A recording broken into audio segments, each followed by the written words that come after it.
Hi guys, আজি কলকাতাৰ বহুত ডাঙৰ আপোনাৰ বলেনা মন্দিৰ বুলি কয়, তাৰে অলপ ভিডিঅ' আপোনালোকক দেখুৱাই আছোঁ।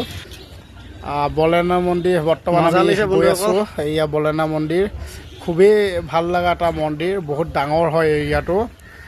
বিশেষকৈ মন্দিৰটো ভাল লাগিলে লাইক কমেণ্ট শ্বেয়াৰ ছাবস্ক্ৰাইব কৰি দিব বন্ধুসকল। আৰু কোনে কোনে গৈছে মন্দিৰটোত আপোনালোকে কমেণ্ট কৰি জনাব বন্ধুসকল। আহক ভিডিঅ'টো আপোনালোকক দেখুৱাই যাওঁ বেলেগ পৰিৱেশটো। বেলেগ ছাইডত আমি আৰু প্ৰৱেশ কৰিম, আপোনালোকক দেখুৱাই আছোঁ বন্ধুসকল।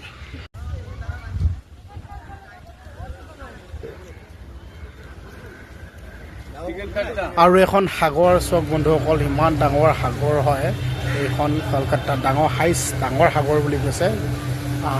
জাহাজ চলি আছে বন্ধুসকল, তাৰে অলপ ভিডিঅ' দেখুৱাই আছোঁ বন্ধুসকল।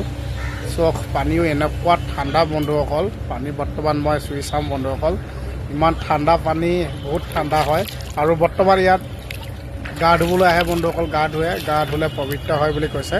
অলৰেডি মই বৰ্তমান পানী চুই চাইছোঁ, খুবেই ভাল লাগিছে। পানী বহুত ঠাণ্ডা হয় আৰু বহুত চাফ চিকুণ হৈ আছে পানী বন্ধুসকল।